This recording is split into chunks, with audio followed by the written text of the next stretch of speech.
এখানে দাঁড়িয়ে লড়াইয়ের ময়দানে দেখা হবে মনে আছে, কিন্তু তখনও অনেকে বোঝেননি এই ময়দান বিজেপির ময়দান। বক্তব্য দীর্ঘায়িত করার আগে কয়েকজন আজকে শুভেন্দুবাবুর খাঁচা থেকে বেরিয়ে তৃণমূল কংগ্রেসে যোগ দিচ্ছে, তাদেরকে একটু ডেকে নি প্রত্যেকে, এনাদেরকে হাততালি দিয়ে আমাদের এই নেত্রীর পরিবারে, দিদির পরিবারে আসুন আমরা স্বাগত জানাই। হাত তুলে গলার জোরে পাড়ায় পাড়ায় গলির মোড়ে খেলা হবে তো।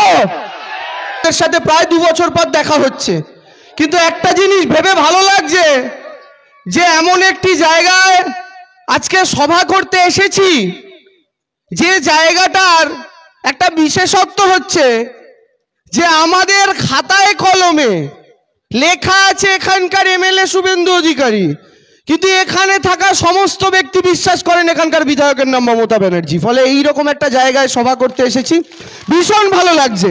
দেখুন আপনারা এখানে যারা উপস্থিত আছেন মিলেমিশে বসে আছেন, হিন্দু আছেন, মুসলমানও আছেন, বাঙালিও আছেন, অবাঙালিও আছেন, ফর্সাও আছেন, কালোও আছেন, লম্বাও আছেন, বেটেও আছেন। কিন্তু আপনারা জানেন এখানে যারা বসে আছেন আপনাদের একটা পরিচয় হচ্ছে কি, একমাত্র পরিচয়, সবাই মানুষ। কেউ পাশে তাকিয়ে ভাবেন না যখন বন্যা আসে নৌকা নিয়ে মুড়ি তরকারি বিতরণ হয় আমাদের পশ্চিমবঙ্গের বিভিন্ন জায়গায়, যার থেকে মুড়িটা নেয় বন্যা আক্রান্ত লোকেরা, তারা ভাবে মুড়িটা মুসলমান দিচ্ছে না হিন্দু দিচ্ছে, ভাবে না। আমি তখন ক্লাস 6-এ পড়ি, খুব ছোট, যখন নন্দীগ্রামে আপনারা রক্তাক্ত হচ্ছেন, মার খাচ্ছেন, পরবর্তীকালে ইতিহাসের পাতায় যখন ইউটিউব খুঁজে খুঁজে সেই ভিডিওগুলো দেখি, এক একটা গুলি চলছে সিপিএম এর সন্ত্রাসী সরকারের গুলিতে, এক একজন মানুষের দেহ লুটিয়ে পড়ছে। সেদিনকে ওই লুটিয়ে পড়া দেহের মধ্যে হিন্দুর ভাগ ছিল না, মুসলমানের ভাগ ছিল না, বঞ্চিত নিপীড়িত নন্দীগ্রাম একত্রে দাঁড়িয়ে রক্ত ঝরিয়েছিল। আজকে কি বেমালুম একজন স্বার্থপর লোক দল পাল্টে এই আন্দোলনের বুকে একটা তরবারি দিয়ে দাগ কেটে দিল, তুমি হিন্দু তুমি মুসলমান। কি অসাধারণ! সবচেয়ে বেশি আজকে আনন্দ পাচ্ছে সেদিন গুলি চালানো বুদ্ধবাবুর সেই সরকার, সেই দিনকার সিপিএম এর নেতারা। ওরা ভেবেছিল যে আমরা যে কাজটা সেদিন পারিনি নন্দীগ্রামকে ভাগ করার, সেই দিনকে তৃণমূলের ভেতরে ছদ্মবেশে লুকিয়ে থাকা একজন খারাপ মানুষ আজকের দিনে দাঁড়িয়ে সেই ভাগটা করে দিল। আপনারা এই ভাগ হতে দেবেন না মায়েরা দাদারা। এতগুলো বছর আপনারা এক জায়গায় আছেন, কোনোদিন কারোর ধর্ম পরিচয় জানার প্রয়োজন পড়েনি। আজ কেন হঠাৎ করে এরা মনে করাচ্ছে? কেন মনে করাচ্ছে জানেন? কখন মনে করানোর দরকার পড়ে আপনার ধর্ম কি, আপনার জাতি কি? যখন পেটে ভাত দেওয়ার মুরদ থাকে না। এই বিজেপির পেটে ভাত দেওয়ার মুরদ নেই। ফ্রি রেশনের চাল দিচ্ছে মমতা ব্যানার্জি, আর সেটা ফোটাচ্ছেন কত? নরেন্দ্র মোদীর 1200 গ্যাসে। আরে দিদি যদি ফ্রি রেশনের চাল দেয়, শুভেন্দু অধিকারী এত বড় বড় কথা বলে, ও বাড়ির সামনে এলে একটা করে চিৎকার করে বলুন, মমতা ব্যানার্জি যদি ফ্রি রেশনের চাল দিতে পারে, তোমার বাবা মোদী কেন ফ্রি গ্যাস দেবে না? বলো, দাও, তবে তো বুঝবো তুমি ক্ষমতা এলে কত কাজ করবে।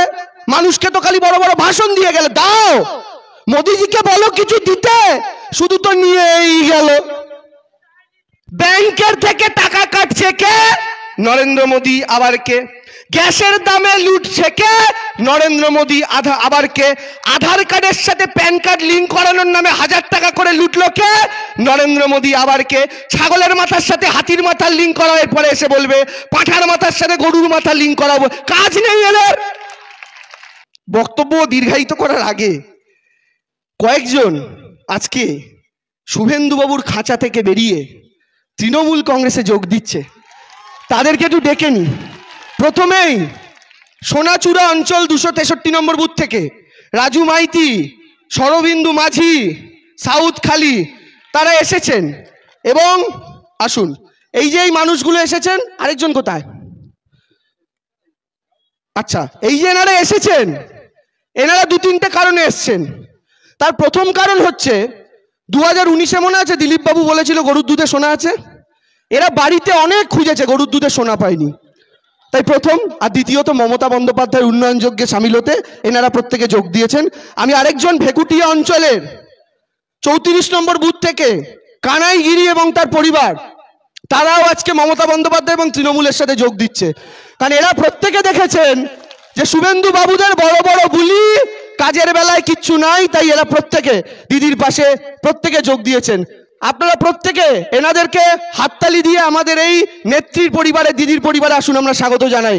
মমতা ব্যানার্জি, মমতা ব্যানার্জি। মানুষের রোজকার জীবনের যে যন্ত্রণা কষ্ট, যেটা মোদিজি আরো বাড়িয়ে চলেছেন, সেটা এরা বুঝতে পারছেন। কিন্তু আমি আপনাদের একটা কথা বলি, এনারা সবাই পুরনো বিজেপি করতেন। আপনারা আমার একটা কথা বলুন তো, এই এলাকায়, আমি নামটা একবার দেখে বলছি, দেখুন তো নামটা চেনেন কিনা। এই এলাকায় এই নামটা মনে করে বলুন তো, মেঘনাথ পালের নাম মনে আছে? মনে আছে? এই মেঘনাথ পাল ছিলেন নন্দীগ্রাম ব্লকের আমাদের দলের নেতা। যখন প্রশান্ত কিশোর আমাদের দলে এলেন, অভিষেক ব্যানার্জি কোনায় কোনায় কার্বলিক অ্যাসিড ঢালা শুরু করলেন, তখন সব সাপখোপ গুলো তো বেরিয়ে যাচ্ছিল বাড়ি থেকে। এই সাপখোপের মধ্যে আরেকটা সাপখোপ বেরিয়ে গেছিল, যার নাম মেঘনাথ পাল। এ তৃণমূলের থেকে লুটে পুটে যা তা করেছে। আগে নাকি টিউশন পড়াতো আর কাঁচা কলা বিক্রি করতো, তারপরে নাকি মেয়ের বিয়ে দিয়েছে কয়েক কোটি টাকা খরচ করে। ঠিক বলছি? আচ্ছা, এই লোকটা তৃণমূলে থাকাকালীন শুভেন্দু বাবুর নির্দেশে আদি বিজেপির নেতাদের বিরুদ্ধে কেস করেছিল, আর আজকে এই লোকটার তলায় রাজনীতি করতে হচ্ছে আদি বিজেপির কর্মীদের। এরা কি যন্ত্রণা সহ্য করতে পারে? তাই পালিয়ে এসছে। আরেকজন, যেখানে দাঁড়িয়ে আমরা মিটিং করছি, এই গোকুলনগরের পঞ্চায়েত প্রধান ছিলেন অশোক করণ, অঞ্চল সভাপতি ছিলেন এই অশোক করণ। ইনিও তো বিরাট বাড়ি ফাড়ি বাগিয়েছেন। হ্যাঁ, সে এখন কোথায় গেছে? বিজেপিতে। শুভেন্দু বাবু বড় চোর, তার পাশে মেজো চোর, সেজো চোর, ন চোর, ছোট চোর সব নিয়ে গেছে। বিজেপির নেতা কর্মীদের ঘরবাড়ি লুট করেছে এবং বিরোধী শূন্য রাজনীতির সূচনা করেছে। আজকে শুভেন্দু বাবু বলেন না তৃণমূল প্রার্থী দিতে। আরে বাবা, তুমি তো নন্দীগ্রামে ছিলে, তুমি কেন বিজেপি সিপিএম কে তখন প্রার্থী দিতে দাওনি? তুমি তো শুরু করে গেছো এই রাজনীতির। আর তোমার জেলায় মমতা ব্যানার্জিও যেন দেখতে না পারে সেই ব্যবস্থা করে রাখতে, তুমি নিজের একনায়কতন্ত্র চালাতে। এই মাঠেই আপনাদের সেই অনুগামীদের নিয়ে মিটিং করেছিল না, এইখানে দাঁড়িয়ে লড়াইয়ের ময়দানে দেখা হবে, মনে আছে? কিন্তু তখনও অনেকে বোঝেননি এই ময়দান বিজেপির ময়দান। পরে যখন আস্তে আস্তে বেরোলো সবাই বুঝেছেন। এবার আমায় বলুন, এই যখন কার্বলিক অ্যাসিড দেওয়া শুরু হলো আমাদের পার্টিতে, আপনার বাড়িতে সাপ ঢুকলে কি করেন মায়েরা? আপনি জানেন না কোথায় লুকিয়ে আছে, কি করেন? লঙ্কা পোড়া দেন তো। আমাদের পার্টিতে 2019-এর পর লঙ্কা পোড়া দেওয়া হয়েছিল, ওই গন্ধে সাপ খুব বেরিয়ে এসেছিল। সেইগুলো এখন বিজেপিতে গেছে, গিয়ে সাপ থেকে সব ল্যাটা সাপ ছিল, ওখানে গিয়ে সব নাগরাজ হয়ে গেছে, গিয়ে এখন তৃণমূলকে রোজ ফোঁস করছে। ফোঁস, পিসির নামে ফোঁস, ভাইপো করে ফোঁস। এই যে এগুলো করছে, এরা ভুলে গেছে যে মানুষ কিন্তু এই সাপখোপদের চক্করে আর পড়বে না। এবং সেটাই আমি আপনাদের এখান থেকে বলছি। শুভেন্দু বাবু যে চিটিংবাজি করে জিতেছেন, চোর ছাচরদের নিয়ে বিজেপি সাজিয়েছেন, আপনার পার্টির কর্মীরা আপনার ভেতরে ভেতরে গণবিদ্রোহ করবে, লিখে রাখুন। আর এই পঞ্চায়েত নির্বাচনে পদ্মফুল ছাপা হয়ে যাবে নন্দীগ্রাম থেকে, কথাও মিলিয়ে রেখে দিন। শুভেন্দু বাবু মিলিয়ে রেখে দিন। আর কেন হবে জানেন? পাপ করলে একদিন দুদিন সেই পাপের পরও মানুষ আনন্দে থাকতে পারে, কিন্তু একটা কথা আছে না, পাপ বাপকেও ছাড়ে না, তাই তো? আর একটা বড় কারণ কি, আমাদের প্রত্যেকের ঠাকুমারা আমাদেরকে বলেছিল, বাবু জীবনে যত অন্যায় কর, যত পাপ কর, কখনো মায়ের সাথে বেঈমানি বিশ্বাসঘাতকতা করিস না। এ মায়ের সাথে বিশ্বাসঘাতকতা করে গেছে, ভগবান বা আল্লাহ যাই বলুন, তার খাতায় নাম তোলা আছে, এই হিসাব তো একে মিটিয়ে যেতেই হবে, হবেই। কিন্তু শুভেন্দু বাবু বলেন কি, বিজেপি দারুণ দল, তৃণমূল নাকি ফালতু দল। আমি আপনাদের একটা জিনিস শোনাই, আমি বলছি না, শুভেন্দু অধিকারী বলছে, এবং আমি আপনাদেরকে যাচাই করার জন্য অনুরোধ করছি। শুভেন্দু অধিকারী ঠিক সেদিন কি বলেছিলেন মনে করুন। শুভেন্দু বাবু এখানে স্টেজে দাঁড়িয়ে বক্তৃতা দিচ্ছেন।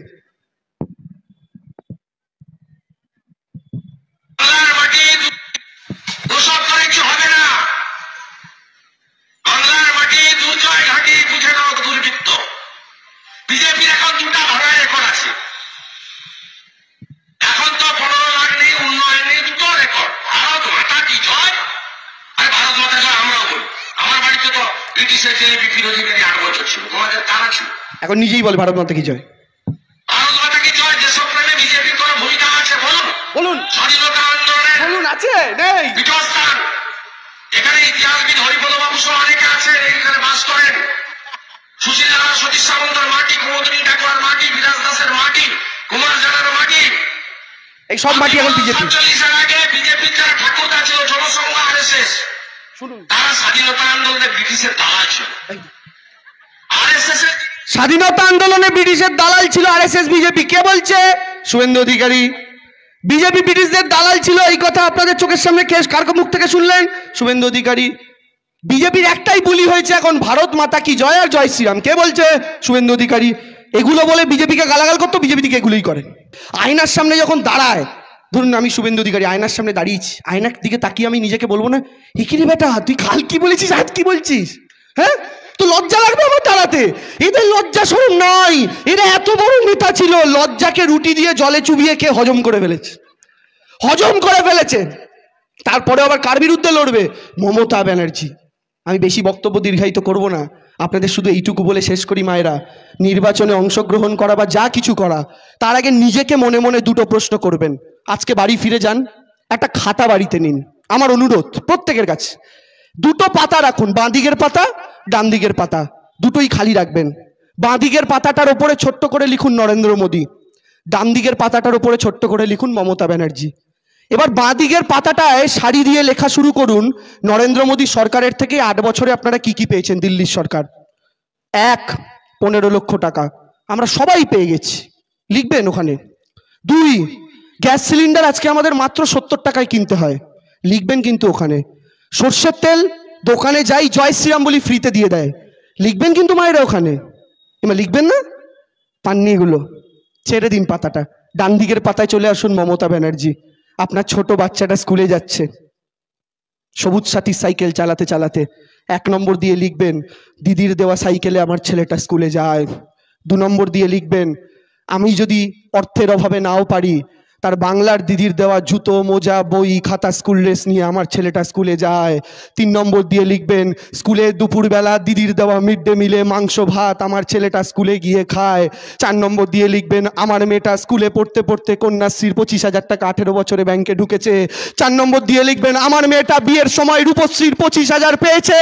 6 নম্বর দিয়ে লিখবেন আমার ঘরে প্রত্যেক মাসে লক্ষ্মীর ভান্ডারের টাকা ঢুকছে।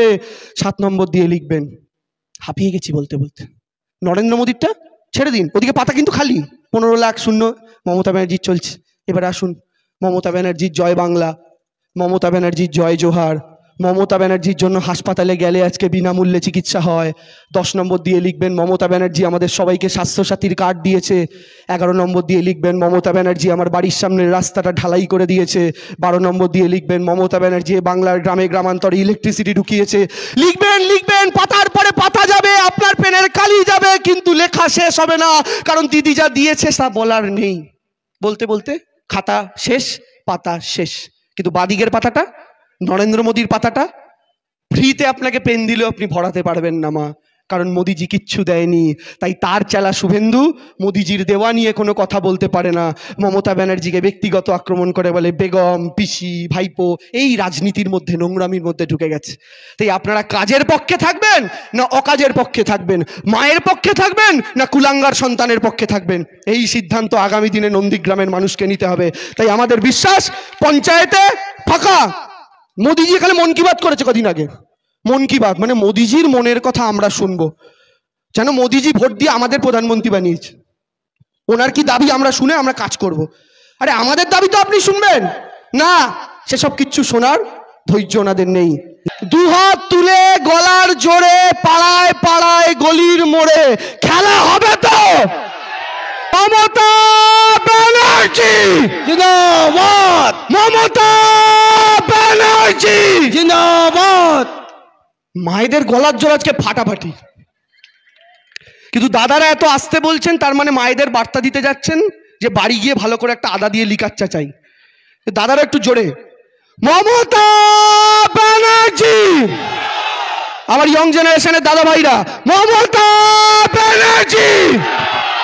এবার শুধু মায়েদের গলা শুনবো, মমতা ব্যানার্জি, মমতা ব্যানার্জি, জয় বাংলা।